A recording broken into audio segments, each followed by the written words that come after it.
Hey, how's everybody doing? Sorry about that. My last stream went down. Don't know what happened, but I'm back now. Should be good to go from here on out. Thanks y'all for being patient. I see a couple of y'all hung out. I hope people are waiting at the old stream for me there, because we are moving on. It's like what we got to do with a lot of things right now. We got to move on. Okay, man. Let me see. Um, I guess for folks who are watching this that don't know, my first stream just went out, so resetting it a little bit. Over here, we were talking about a couple different things. Let me just mention a couple quick things first as people start showing up. We got a show Thursday at 8. We got Jen Pan joining us. We're going to talk about moving. I'm really excited for this conversation. Actually, we're going to be talking about moving from culture war to class war, which is 100% what we need right now, not just in this country, but across the board, is to start moving from this kind of symbolic cultural politics into like legit class war politics and how to build that worker consciousness that has just been missing so much and is oftentimes has been supplanted with, cultural signifier politics that are about, people's preferences instead of defeating a system that exploits us all, defeating a system that has been designed to keep working people down for the benefit of the few. It's been a very successful move by our opponents to really distract a lot of people, including people on the left, with spectacle and with culture politics instead of actual class politics. So that conversation is coming up on Thursday. Again, sorry y'all for losing that last stream. I'm just going to try to reset as much as I can. Hope we don't lose too much there. But yeah, I want to set the mood right though, because I was trying to set us up with some positivity. I talked about the bison returning to the Flathead Reservation. I talked about the victory of the Teamsters, who were able to actually get their demands met, something we don't often hear. We don't hear enough about, and the ongoing fight in Alabama. So that's something that is absolutely, exciting and deserves all of your support. But to get back to the question that I was answering before I lost the internet, before Biden's communist America subverted me, the question was about the $1,400 checks, and if the Democrats don't get them out in time, the likelihood that they lose in 2022 or 2024. I was making the point that with every signal that we've seen from the Democratic Party since Biden has come into office, frankly, since he's come into power, since he won the election in November, has been a signal that the Democratic Party is not wanting to use this administration, to use this opportunity to implement radical change. The fact that they are relying on fundraisers, people like Jamie Harrison, not people who showed how to win elections, but people who knew how to fundraise off of unpopular GOP candidates against them. So Jamie Harrison, for folks who weren't on that last stream, is now going to be in charge of the DNC. And he was somebody who ran against Lindsey Graham, raised a hell of a lot of money, and lost by 11%. And the fact that that's the direction that the Democratic Party is going with their leadership should tell you everything that you should be expecting over the next couple of years.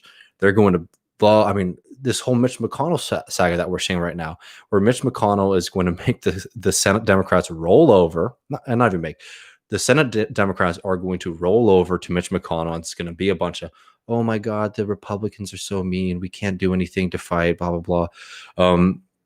And just use that as another opportunity for them to kick the can down the road, because they are afraid of using their power and leverage to better people's lives. I'm sorry, that's it. That's the reality that we live in. I got a message before I started this stream from Reuters that we're already seeing Biden walking back on $1,400 checks for people, which was already a walk off of what they were running on just weeks ago. I mean, their expectation and hope that everybody is just going to, lose interest or not pay attention to the news cycle. It's stellar. It's exceptional. And it's also evil and cruel and extremely devastating. So what we're seeing right now is that Biden is very much willing, that Biden is very much willing to negotiate a more targeted stimulus check, which again is complete BS. we like the $2,000 check was already the compromise. Now we're on $1,400, right? Which was complete BS from the start, even though people got all moist on Vox being able to talk about, oh, well, actually, people like Matt Iglesias. Oh, well, actually, no one ever thought he really meant $2,000. He always meant $1,400. I mean, give me a break. At a certain point, we should recognize the tribunes for the status quo for what they are. But what we're already seeing from Biden is that they're actually already willing to walk back on that $1,400 check. And I think everybody who, especially people on the left, started to do this when Biden got elected, that, oh, we're going to be fair judges. We're going to pay attention. We're going to give Biden a fair shot before we start criticizing. We're going to wait for him to come into power. That was a serious tactical mistake because we are already seeing Biden very happy with this lack of pressure, with this lack of enthusiasm, with this lack of, of calculated and organized opposition to him, is already ready to walk back on just the basic stuff that he promised, let alone anything radical or anything that meets the moment. Not at all. So yeah, do I think that we'll get the $1,400 checks? I think that they will have to give us those $1,400 checks. But I'm going to promise you right now, I mean, it's looking more and more and more like we're going to see what they're calling a more targeted check. Which, think about how much of a disaster that initial $1,200 stimulus payment was. There are people who are still waiting for those payments because we just literally don't have the apparatus to provide people with stimulus in this country. Now, they're very equipped to provide the super wealthy with stimulus in this country. You saw that with the world's historic sprint of the Federal Reserve and the federal government to provide either security to the asset market, security to the debt markets, and then these massive loans to businesses. You saw the way that those pipes were directed. But when it came to actually helping out working people, so difficult. Is it really impossible? Well, what happens when you take something that is essentially universal, right, or at least only cut off to people who are at the very top of the income spectrum, and you make it even more targeted? Well, it becomes harder and harder to deliver. And that is exactly what's going to happen if people like Manchin get their way, if people like the Republicans get their way, and frankly, if people like Joe Biden get their way. If they're able to push for a more targeted stimulus check, that's going to mean more and more people are going to fall through the cracks. More and more people are going to see significant delays, which at this point, people can't wait any longer for this money. We are really hitting the precipice, the cliff of this economic crisis that has been caused by COVID for working people. And the fact that these people in Congress are going to play games with that is disgusting. The political calculus there is that the Democrats aren't particularly worried about losing, one of the houses, either the House or the Senate, right? Because it's fine for them because they don't fundamentally want to change things. And it's always a great excuse when you could blame it on the Republicans. So that's why we weren't able to put forward our transformative agenda. Let me see. I missed some questions there, but that's sort of my hot take on Joe Biden and these $1,400 checks. And Michael says, is it because they're afraid of the 2022 midterms? I mean, if you're afraid of the 2022 midterms, then you show up right now with the most bold package that you can push forward. And any dissent that you get from the Republican Party, you hammer home the fact that it's the Republicans that are standing between the American people and just the bare necessity reforms and stimulus that is needed for people. You run on that in 2022, you will smoke and destroy them. I'm telling y'all, because the world we're about to re-enter when this is over, when this vaccine, is able to be implemented across the country, which is already a disaster. The economic reality of this new world that we're going to be entering into is so much more stark, and it's going to be devastating for working people, and it's going to need a radical and significant government intervention if we don't want to see complete catastrophe, right? But the reality is that we don't have people in power. We don't have a majority. The Democratic Party has very little interest in standing up for working people. They have plenty of interest in standing up for corporations. And again, as I've said already a couple times in this stream, that's why you saw the government provide incredible benefits to the super wealthy in this country, incredible benefits to corporations in this country, and we're getting all of this hand wringing right now about $2,000 checks not being targeted enough. It's just nonsense. They don't care about winning. All right, let me make sure I can get to some of these questions. So yeah, I am taking questions, and really appreciate super chats. Let's see what we can do here. Hey David, solidarity from the UK. I have to drink to answer this question because it's just as difficult as I was talking to my friend in the UK today, and it was just like, man, it was like a good run while it lasted, both with the US left and the UK. So I've woke up in a foul mood today, so I'm going to try to get a little bit more optimistic here, because there's plenty to be optimistic about, but there are some real structural issues. Any thoughts on the current state of the UK Labour Party and the best tactics moving forward for the left here? I mean, you've seen exactly what kind of opposition party the Labour Party are going to be when that party got wrested from Corbyn and the left there.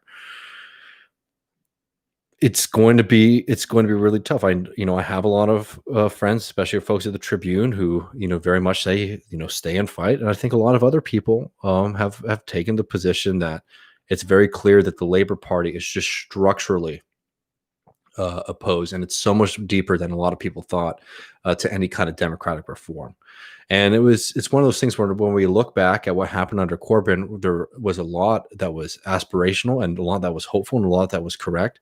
But the ruthlessness that we've seen from Starmer versus what we saw with Corbyn, it's created a very difficult situation because, as as someone in the UK, I mean, the Labour Party is much more of a political party than the Democratic Party in the United States, in the sense that it requires much more involvement, including financial involvement. And the hope there is that gives it more opportunities for grassroots movements to take over. And I think that was the hope of the corporate movement. But this is definitely a time where people really need to take a step back and reflect there, because we're seeing the Labour Party right now under Keir Starmer is doing everything that it can to make sure that it is seen as the respectable place for capital. All the lies that they spout about Corbyn, all the stuff, all the criticisms of his, negotiations on Brexit, his position on Brexit after, are just complete BS, because we're not seeing this kind of principled stand from Starmer right now. So I don't know. Tactical decisions there is get together with friends and comrades and start building something, because it's just the same fight, man. It's just the same fight we have here. All right, let me make sure I get to some of these questions. Join the New Workers' Party in Britain. Well, maybe. George Galloway is a little bit of a character, I have to say. But this is definitely time. We definitely we definitely need to start building these workers movements and these workers parties, but they're not going to develop out of thin air. And we need to really start building also those social organizations too that have been completely eradicated after years of neoliberalism and capitalism too.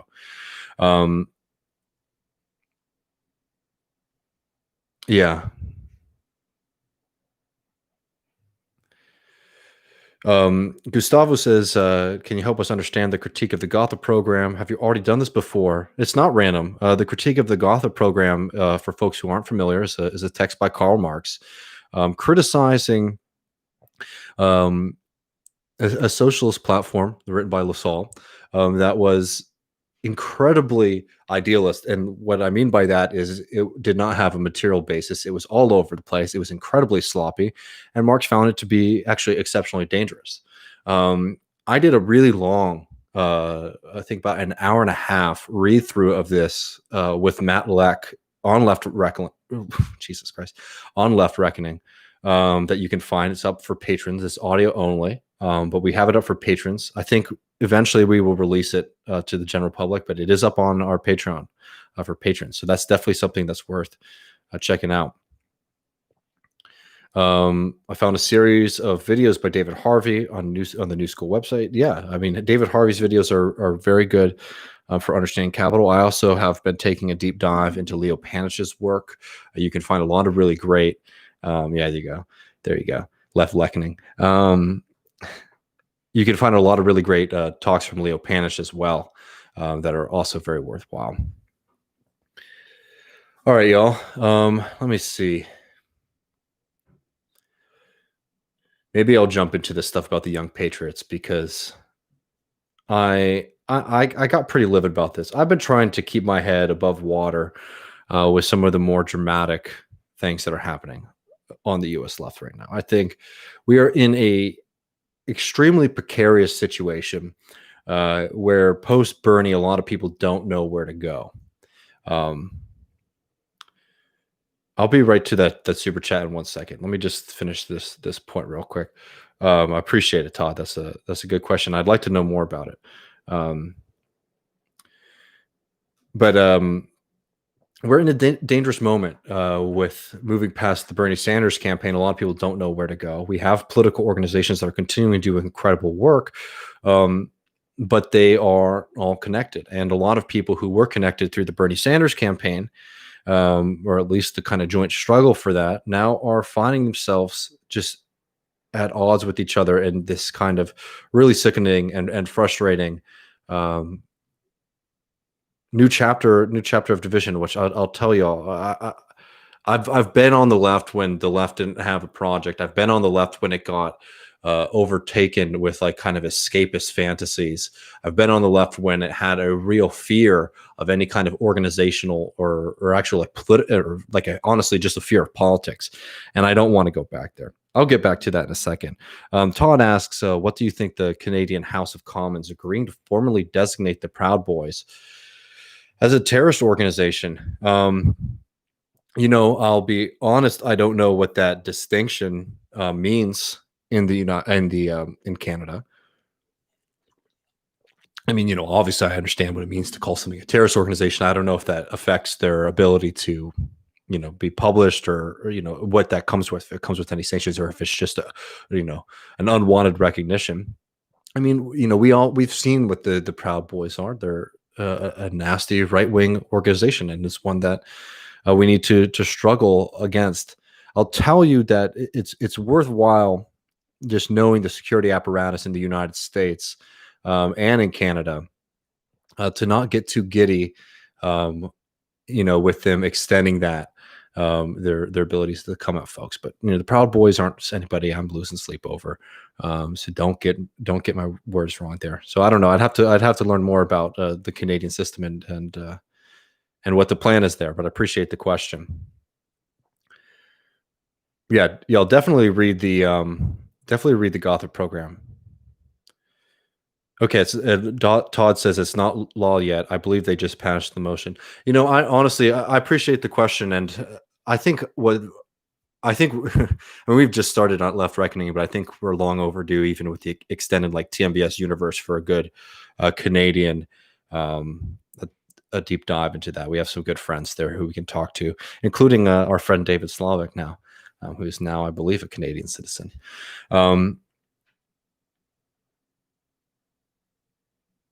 Yeah, during what time? During the Biden presidency will the issue of expanding the Supreme Court come into play? Because man, it's looking bleak. Yeah, I mean, it's a disaster. The Supreme Court is absolutely a disaster. It's honestly, sometimes it's funny to remember talking about, you know, ways to confront the court, just knowing what we ended up seeing the political reality becoming, which is Biden and this like neoliberal resurgence. But let me get to this Young Patriots thing, because this really infuriated me. Because the Young Patriots are actually a very interesting organization. This was an incredible moment in history. So we've seen, for whatever reason, and I'm not even going to call out anybody, like, not I'm afraid to say names, but it's not Jimmy Dore in particular, some other groups of people who are going off about the Young Patriots and basically saying that what Fred Hampton did in Chicago was aligning with white supremacists. Right. And that's what the Rainbow Coalition was, is that Fred Hampton, the leader of the Black Panther, aligned with white supremacists. That's not true. And it's one of those things that gets me a little frustrated about the moment in time that we're in right now, where a lot of people feel comfortable spouting off about stuff that they don't know and stuff that they actually could find the answers to with a couple of minutes of research. The Young Patriots were a very interesting organization that came about in Chicago. So in Chicago, you see this massive movement of people in general, including black people coming up from the South, and also poor whites coming up from the South who were fleeing, this economic devastation in the parts of the country that they were from following World War II. So you have all of these economic migrants, right, coming up into Chicago, and you have these poor white Southerners who are moving up primarily, I believe, into uptown Chicago. And much like the Black Panthers and also organizations like the Young Lords and a few other organizations where actually this was a very interesting time where you started to see these kind of like community groups, gangs, or whatever you wanted to call them, of like young people organized along like ethnic lines, right? So that's why you see like the Black Panthers, you see the Young Lords, which was a Puerto Rican group, and then you see the Young Patriots. And the Young Patriots were an organization that was organizing poor whites in this area, right? And I believe like the line was something like organization of hillbillies by hillbillies. And the precursors were, different street gangs in the area that were actually working with the SDS, the Students for Democratic Society, which was a radical kind of left-wing student group at the time. And those groups saw extreme violence from the police. So those early precursors to the Young Patriots that were organizing poor whites in those areas saw extreme violence from the police, who in fact ended up murdering one of their members, right? Along with just like the continued abuse of the police force against these poor workers, right? This poor community.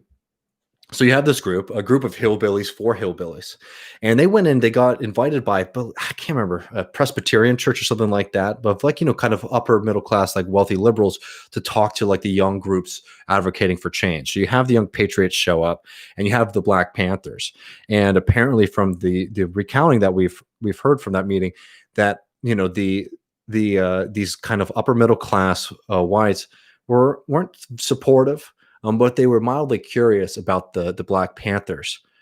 They had outright hostility to the Young Patriots.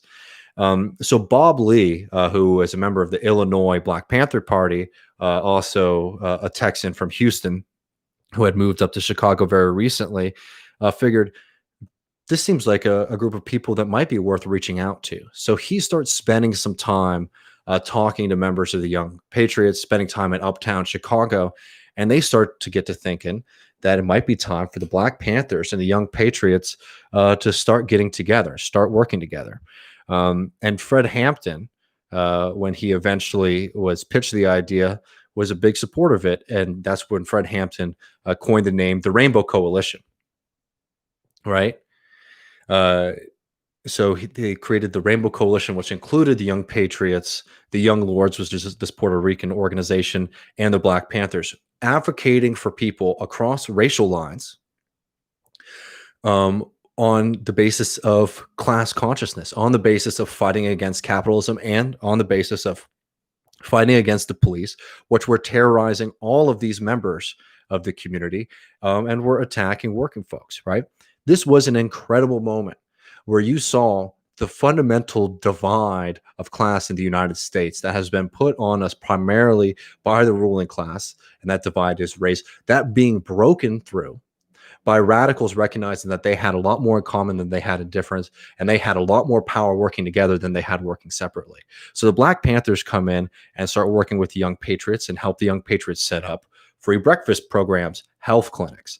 And these programs were brutally attacked and targeted by Mayor Daley and by the police to try to intimidate and to destroy this organization from happening. And eventually, the thing that most people know, and the real tragedy of this moment, a few days later, they murder Fred Hampton in cold blood. And the most brutal, I don't have the constitution right now to go through the way that they murdered Fred Hampton. But the way that the FBI murdered Fred Hampton is absolutely disgusting. But it is true that they knew that this was a step too far. That if you started getting the poor people in this country to recognize that they need to stand up and join in organizations together and to challenge these systems. I mean, think about Chicago. Chicago was a self-enclosed political system at that point, where they knew how to get the votes that they needed to run that machine. And this kind of movement was a direct threat to that power, was a direct threat to this illusion of capitalist democracy.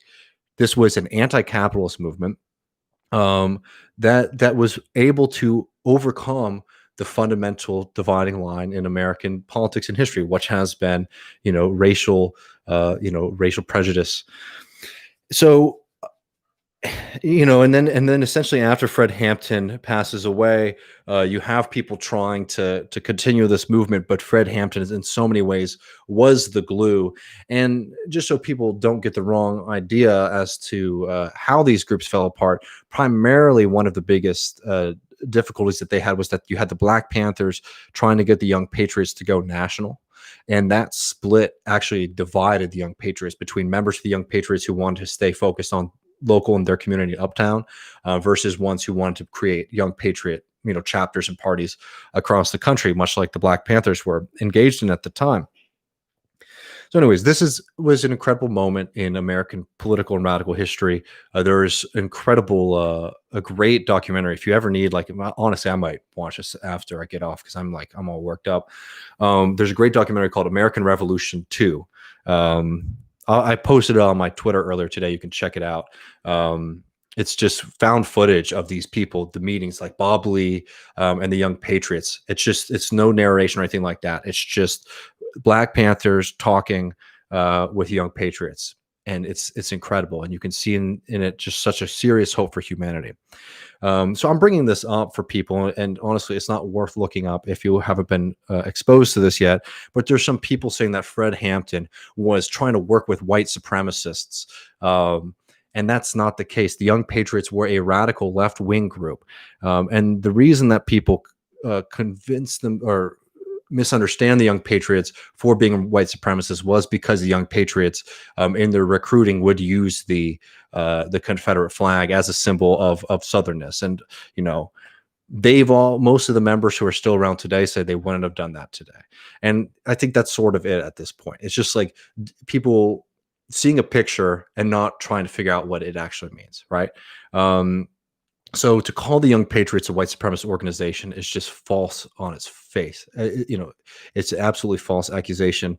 And it's something that really ticks me off because this was a political organization and political opportunity in America, unlike many others that have happened. And for people to just get the history so wrong and then to use that as a way to encourage some kind of left fascist alliance today, say, it's beyond disgusting. And if you're going to advocate for that poison and that kind of nonsense, keep Fred Hampton's name out of your mouth and keep the Young Patriots name out of your mouth, is all I have to say on that. But definitely check out that work because it was a really inspiring moment.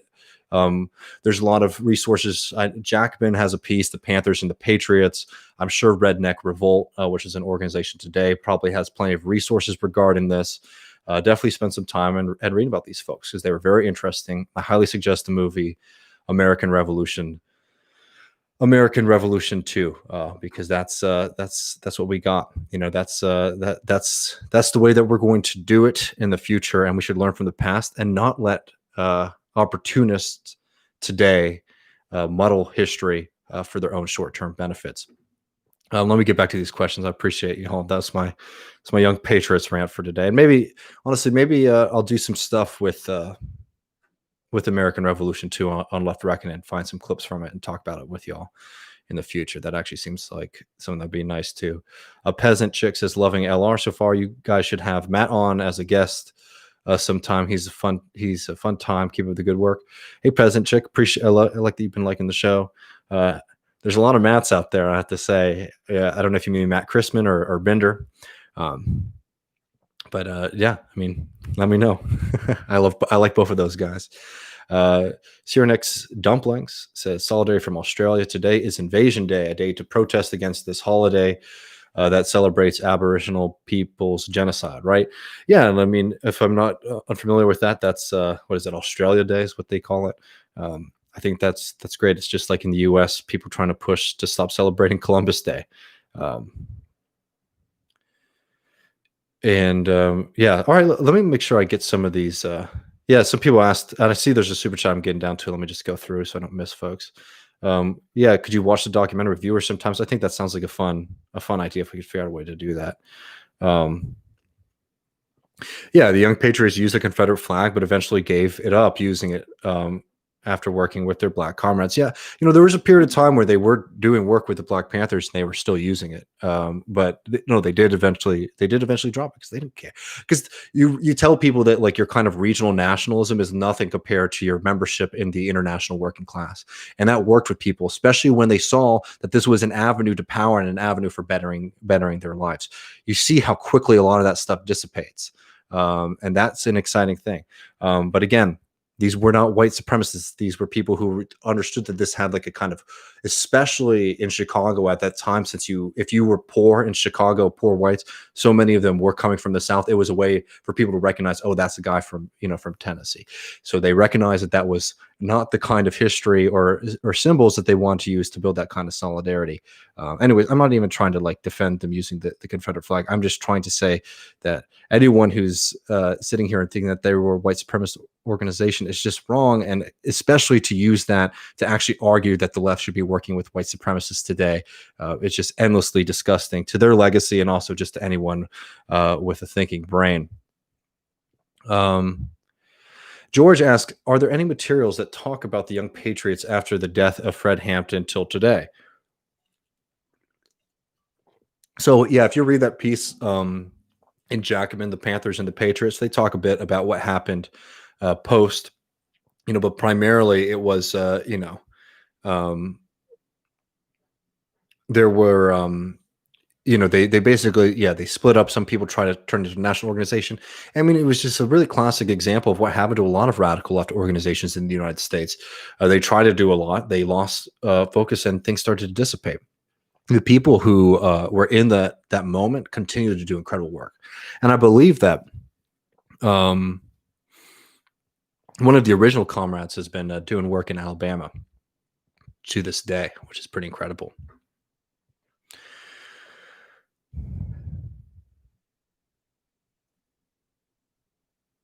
All right. Yeah, I'm just reading some of these questions.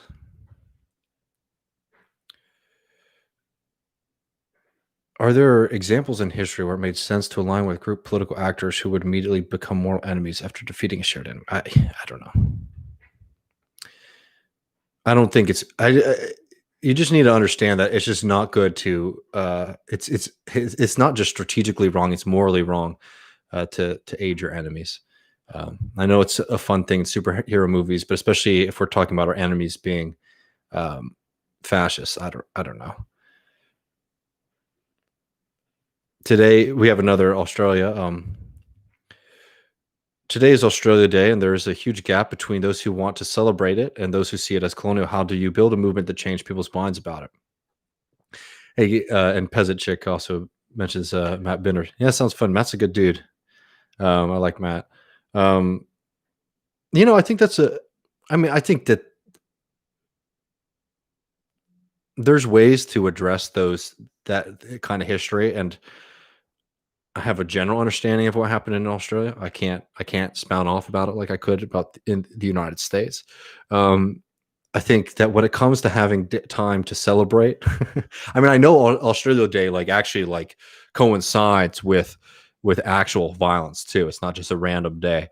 But I think with those kind of things, it's like, one, let's just give people time to be in community and to celebrate and have time off of work. And celebrate. And I think those kinds of holidays are good, and drop the appeals to the settler colonial project. So what I mean by that is you don't have to celebrate those. You don't have to have that big festival at the end of the year where everyone gets together and has a good time. on the day commemorating the genocide of folks. I think that making it clear, it seems like folks in Australia, maybe it's just because the people I interact with from Australia have been making a pretty sizable push to reimagine that history. I think that that's definitely, I think it's worthwhile to have those kind of symbolic victories, even though that's usually something that I'm against. I think that, like, especially if you come from a country like Australia or a country like the United States, reckoning with the past is important.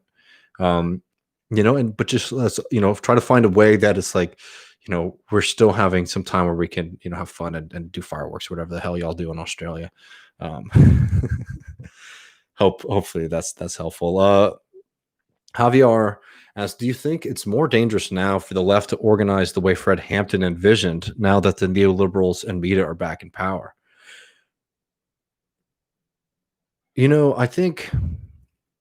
I think that, I mean, that's an interesting question.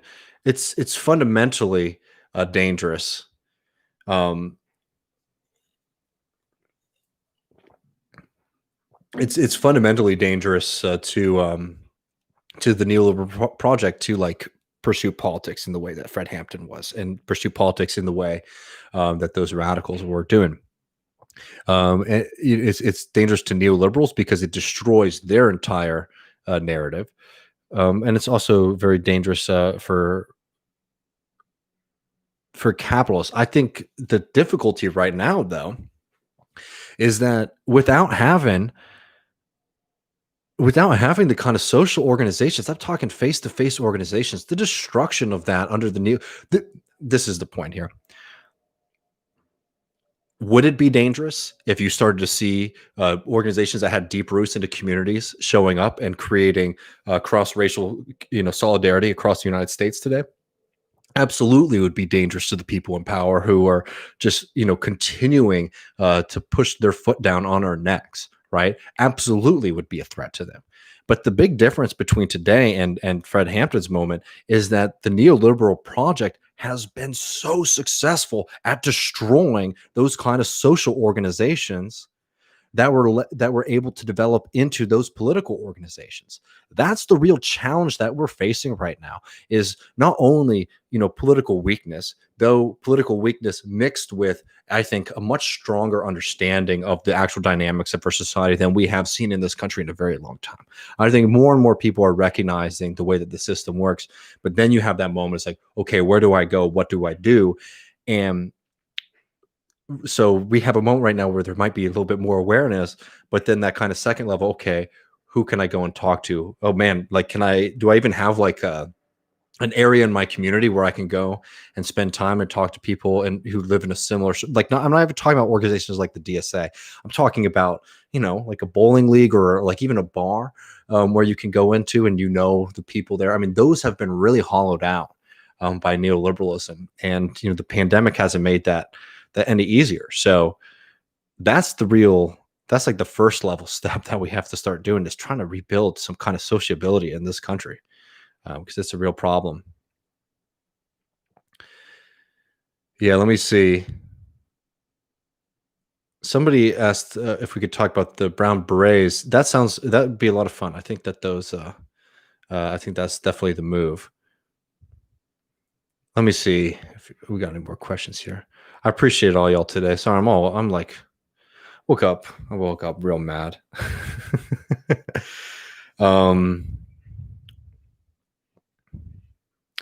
This is an interesting question from William, who says, how would you briefly explain the main difference between social democracy and democratic socialism in layman's terms?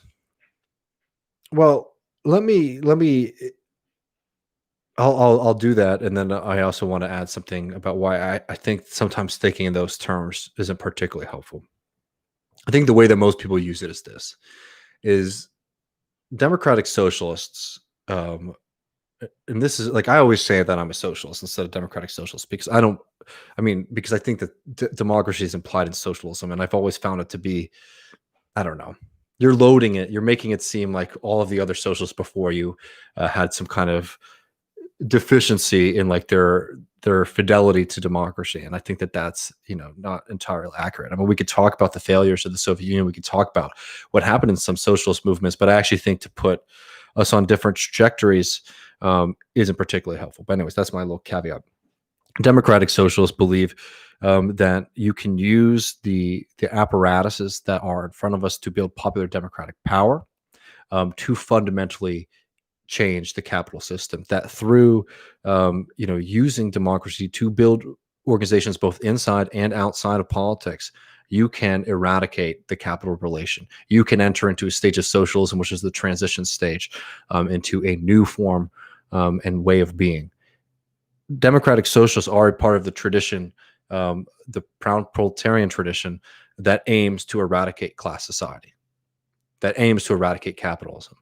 That's what a democratic socialist is, right? They don't want to live in they might, there's a lot of debates on how to get there. There's a lot of questions on timeline, things like that.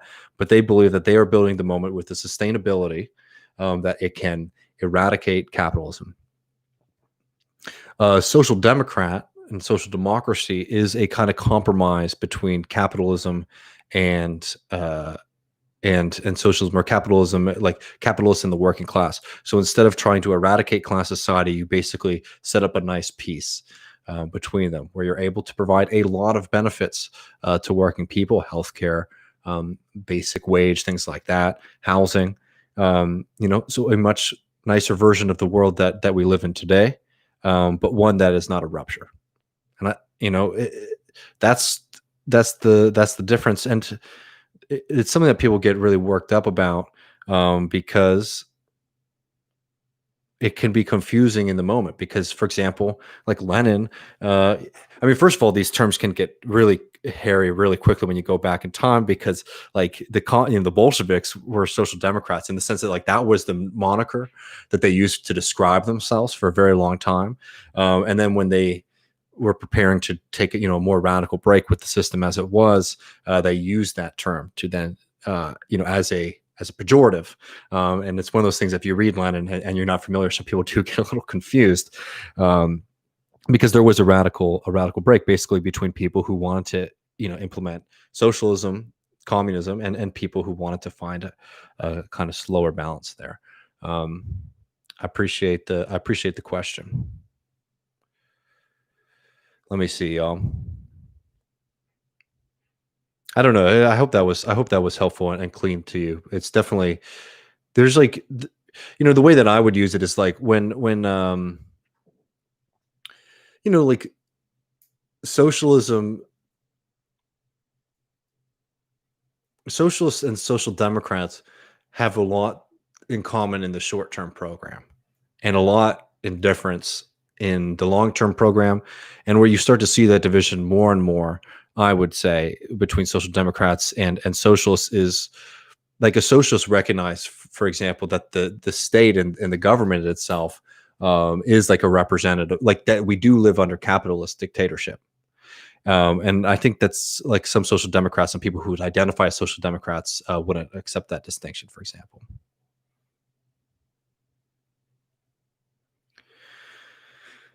Let me see here.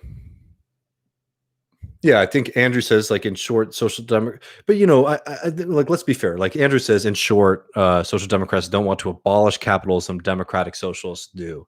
I think that's fairly accurate, though.